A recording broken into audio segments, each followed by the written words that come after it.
we'll go ahead and get started. Good morning, everyone. It's day 30, shutdown, and 41 million more Americans are about to feel its impact in a very personal way.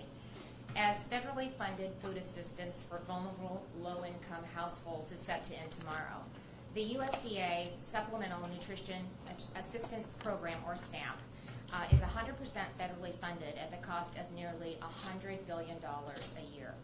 And as we start the month of November, the first month of the new federal fiscal year for SNAP, there is no budget for that program to continue. As Secretary Reynolds has said, the well is dry. And this means that 131,000 SNAP-eligible households in Iowa will have less food on the table.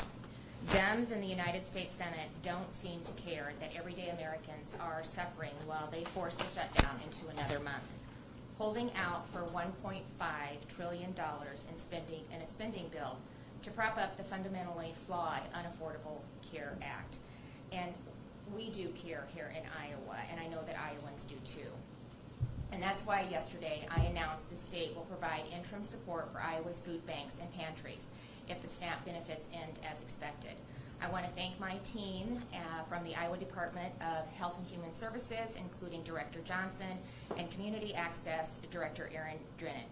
And I also want to thank Major General Osborne, Adjutant General for the Iowa National Guard, for their help in supporting this plan.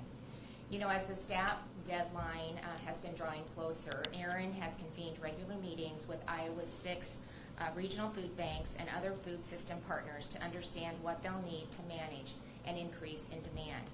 In response, the Health and Human Services has stood up Volunteer Iowa. They're working to recruit and deploy volunteers to help staff pantries and assist with operations. The Guard will be available as needed to conduct food distribution missions as it did during the pandemic. And I have directed HHS to use up to $1 million in existing state funds to match all cash donations to our 6 regional food banks beginning tomorrow. This is an opportunity for all of us, together as Iowans, to care for our neighbors in need. And as you can see on the map behind me, there are 6 food banks in Iowa that together support 1,500 local food pantries and other partner agencies across all 99 counties.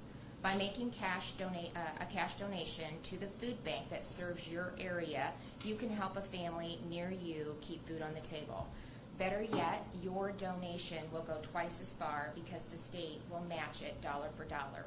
So a $25 donation becomes $50. A $50 donation becomes $100. And if just 50,000 Iowans each donate $20, we can fully leverage the state's $1 million match to provide $2 million of support to our food banks, and that will make a real difference for Iowans in need. As I stated, that match will start tomorrow, November 1st, and you can go to my website at governor.iowa.gov for a list of Iowa food banks by location and links to their websites where you can go and donate online. I also want to take this opportunity to thank some very generous corporate citizens who have stepped up to support food security for Iowans during the shutdown. Iowa's 3 Medicaid managed care organizations, Iowa Total Care, Molina Healthcare of Iowa, and WellPoint Iowa, have each committed $100,000 for Iowa food banks. Hy-Vee has also donated $100,000, and Fairway and Iowa pork producers teamed up to donate $20,000 worth of ground pork to food banks across the state. And I know there have been several other that have stepped up in the last day to also make very generous donations. I've had churches reach out to me, and they're doing fundraising. So really, Iowans do what they always do, and they are stepping up and helping people in need. So as we wrap up, I'm asking for the media's help and yours to help us inform Iowans who use SNAP about their benefits during this time. So if the federal government remains shut down tomorrow, SNAP users, as you know, will not receive their November benefits on their SNAP card until the government reopens. However, if there is a remaining balance on their SNAP card, the card will work and the balance can be used during November. If the government reopens during the month of November, SNAP users will receive their full November benefit at that time. So, as you know, as the government plays an important role in supporting its citizens, but we shouldn't rely on government alone to do a job that we're all called to do. And we each have a personal responsibility to the people in our communities, especially those in need. But I also wholeheartedly support the President and our congressional delegation's effort to get federal spending in check, to right-size federal government, and to reduce a $38 trillion national debt. But we can't make any headway until we get the government back open. So again, you're going to hear this constant message from me. We need Senate Democrats to vote to reopen the government and get Congress back to work, working on a budget that makes sense for the American people and policies that will help strengthen our country. So it's time to get back to work. It's time to get the government open and end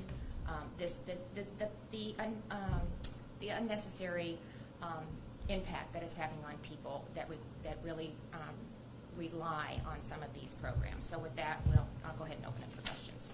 This might be a little early to ask this, but can you explain a little bit more of the logistics, particularly with the Guard?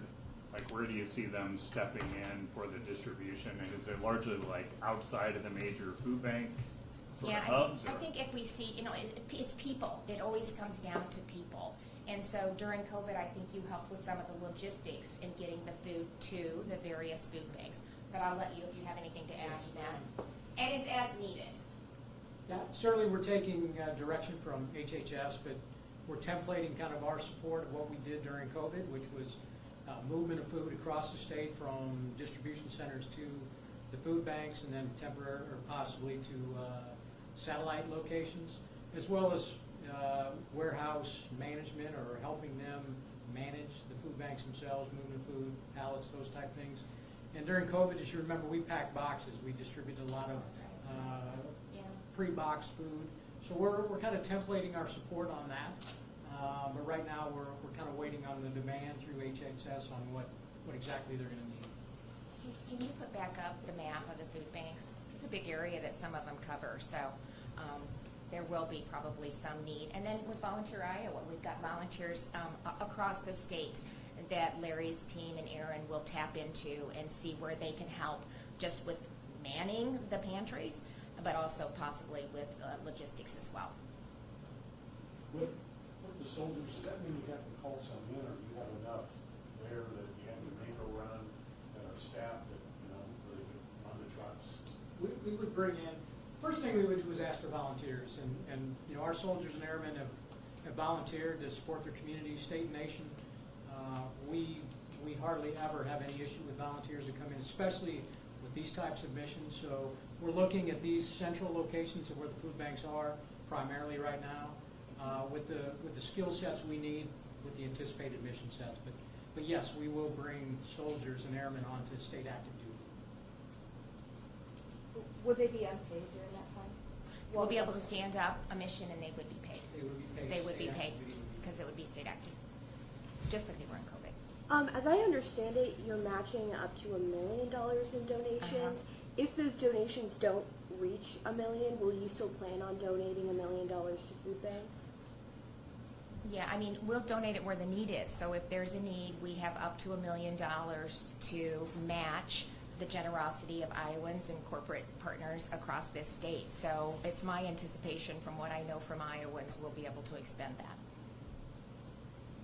Can you explain your decision to take this approach versus using emergency state funding to replace those benefits as some Democrats call for? Well, it's ridiculous. First of all, we could have ended it 4 weeks ago. We could have ended it if the Democrats would have voted to keep the government open, and they did not. 53 Republicans have voted 13 times to keep the government open. I need 5 Democrats in the United States Senate to step in there and open up the government and not use this as a negotiating tactic, which they have admitted that they are using this shutdown as a negotiation tactic to get to spend extra money, $1.5 trillion on a system that's not sustainable. And I said that, I'm talking about the Unaffordable Care Act, that I said in 2017 was a system that was not sustainable and not affordable. And if it is an Affordable Care Act, then why do we have to subsidize it with tax credits? So It is a federal program. It costs $45 million a month to support that. And we don't have those kind of funds. And so we need to get the government open. We need to continue the budget as is, and then come to the table and negotiate what they want to talk about moving forward. During the Biden administration, 13 times the Republicans voted for a clean CR to continue the negotiations. That is how it's always been done. There is absolutely no reason that they're not doing that now and putting Americans and Iowans at risk and causing this unnecessary chaos and uncertainty in their life. So they have an opportunity to change it today. They had an opportunity to change it 13 times. 13 times they have voted in the Senate Democrats, to not pass a clean CR. It's that simple. It is that simple to get that done, to put everybody at ease, to move forward, and then get to the table and negotiate the priorities that they're talking about. Some states are suing the federal government to urge them to use contingency funds in the USDA. Can you explain your thinking on that lawsuit, whether you think it would be possible for the federal government to tap those funds? I think it's ridiculous. I think it's ridiculous, and I think it's a waste of time. I'm going to say it again, pretty darn simple. 5 United States Senator Democrats need to vote with 53 Republicans and open the government. That's what they need to do. And it's a month. The cost of the federal government, I think, is $9 billion. I think the contingency fund is $6 billion. It doesn't even cover a month. I also think that they need to, just like we've done here in the state of Iowa, it's obvious that it's 42 million Americans, it's close, are using SNAP benefits, and that's just about 1 in 8. And so I think, this is a big program. I think we need to take a look at it. We need a comprehensive review of the entire program. Are there things that we can be doing, like we're doing here in Iowa, to help lift people up, to help them get a job and a career where they can take care of their families? This is an important program for individuals that need it, and it's like every other one. There is so much fraud and abuse in these programs that it runs the risk of not having the funds there to help those that really need it. And so just like we have done with all of our programs, and will continue to do with our programs, you need to do a review of it. You need to look at the transparency. You need to look at who qualifies. What are the metrics? What are we measuring? What are the things that we can be doing to get them off and help lift them up? And so my hope is that, first of all, the Senate Democrats will stop keeping the government closed and open it back up and really start having those kind of conversations about what we do moving forward. Take time for one more.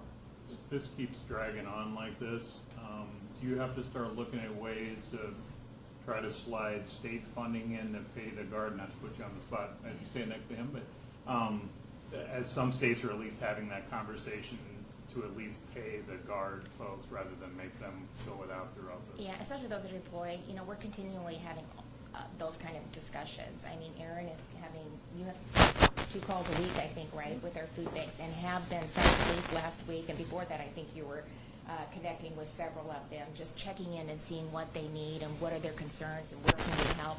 And I get an update every week on the government shutdown and which agencies are being impacted, how many are furloughed, how many potentially will be furloughed, what does that look like, are they completely 100% federally funded?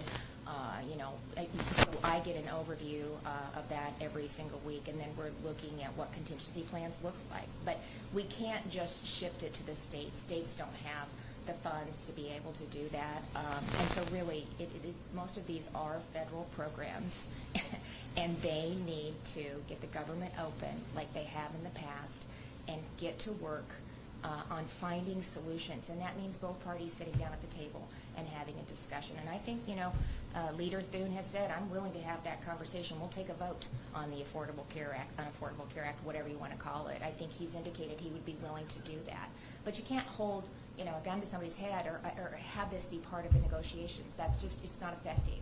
And it's not been done that way before. So I think we should, I think it was just like, what was it, 6 months ago, Democrats voted for a clean CR, just 6 months ago. So come on, let's get to the table, let's get this passed, and let's start doing the work of the people and find some solutions moving forward. Thank you, everyone. Thanks.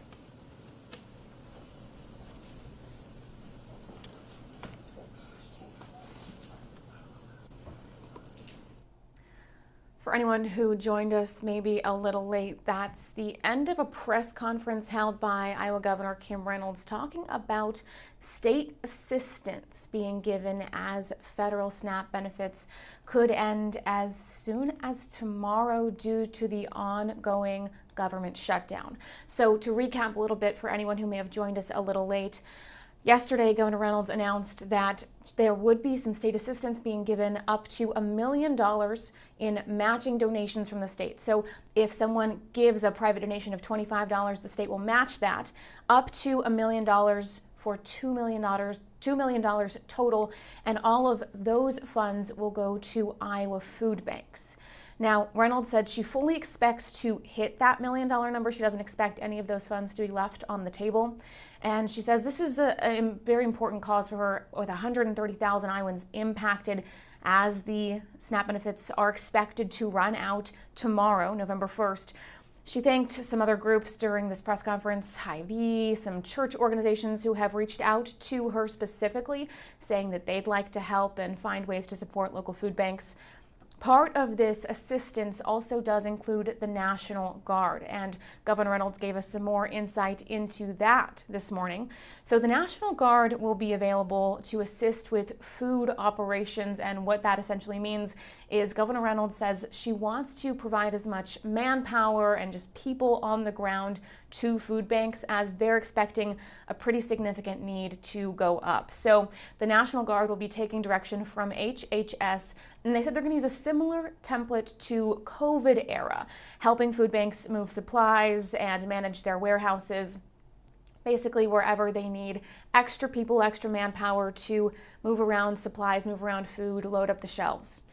Coming up at 11, we're going to hear from food banks in Johnson County. They'll be hosting a press conference talking about what they're expecting to see as SNAP benefits are expected to run out, and what they are asking for from the public. So we'll have that here live during the midday show starting at 11 a.m., hearing from food banks in Johnson County. And we'll have more information on the press conference from Governor Reynolds about state assistance as SNAP benefits are expected to run out tomorrow on the TV9 News at 4, 5, and 6. Thanks for joining us this morning.